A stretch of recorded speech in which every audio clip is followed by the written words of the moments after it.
Wow. Good morning. Ang lalaki guys, oh. Cut natin to guys, proper natin ngayon. Itong ating Aquarius. Ayan, oh, ang laki talaga niya. Ayan, ang ganda niya guys, oh. Ang laki ng kanyang mga dahon. Ayan. So, ipopropa natin ngayon. Ito, para dadami itong ating giant na Aquarius. Ayan guys, oh, ang ganda niya, no? Wow, cut natin ngayon guys. So, ngayon ay itatanim natin ito. So, mayroon na tayo ditong coco cubes. Okay, so ilalagay natin itong kanyang soil mix. Ayan. So, ito yung first plant natin. Oh, ang ganda niya guys, no? Okay, so ilalagay natin dito sa loob. Ayan lang, oh. Ganyan lang yan. So, napakaganda nito. More or less, nasa 16 inches ito. So, lalagyan natin ito ng pool. Ang ingay ng mga manok natin, guys. Ano ba yan? Ayan, lalagyan natin ng pool para maging fix siya, ganon. Cut natin mamaya. Ayan. Okay, so, para ito ay tumibay. Nasaan na kaya yung... Okay, para ito ay tumibay. Lagyan natin ng cable ito para hindi siya mag-move. Ayan guys.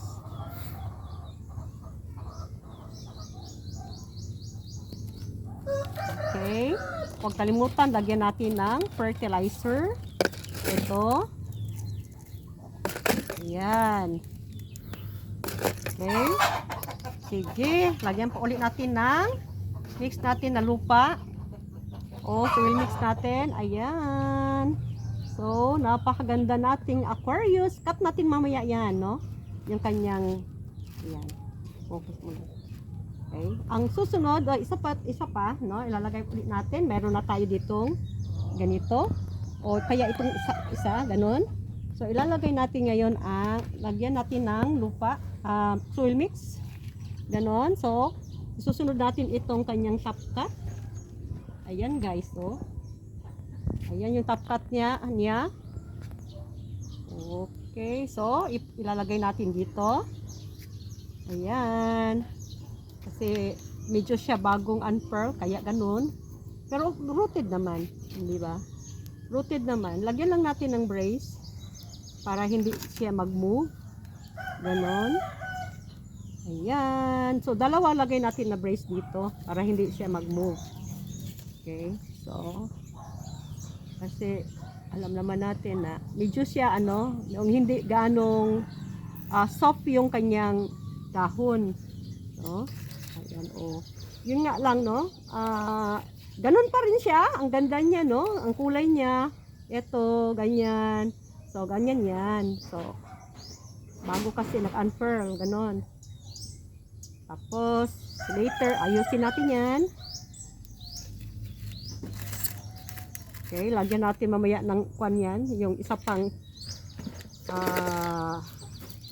ayan, brace, stick, later. Okay, ganon. So, ganon yun yung isa mamaya. Lagyan natin. Ayan. So, ayusin natin mamaya pa yan. Lagyan natin ng isa pang brace, no? Para hindi siya ma-move. Kasi ang ganda niya guys. Oh, ang laki. Oh. Tingnan niyo, ang dumi ng kamay ko pero okay talaga, no? Ayan. So, ngayon, ito na namang isa. So, ilalagay natin dito muna. Ayan.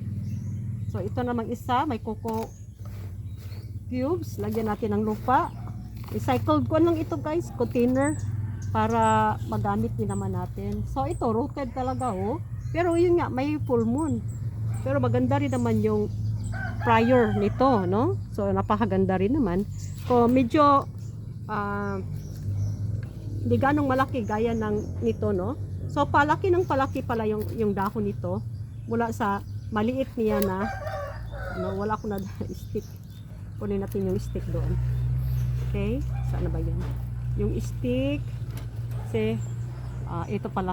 Pero maliit ito, lagyan natin ng iba pang stick, okay? Later na lang, lagyan ko. Ayan guys, so, itong ating mga lagyan ko ulit ito ng isa pang stick, no? Sa ngayon, ito lang muna. Kasi nandoon yung iba pang mga stick natin. Ayan, sure lang tayo na hindi yan mag-move para hindi para maging madali may stable yung plant. Ayan, oh, ang ganda ng ating Aquarius.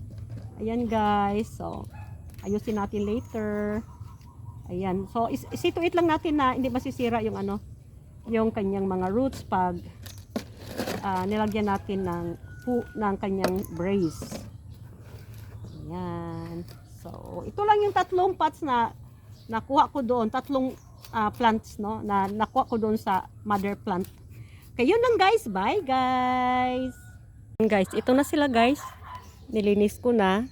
So, ilalagay lang natin sa catch plate para madali silang tumubo. Ayan guys, tong ating Aquarius. Wow! Ayan guys, oh. Ayan. So, ayan guys, yun lang guys. Bye guys.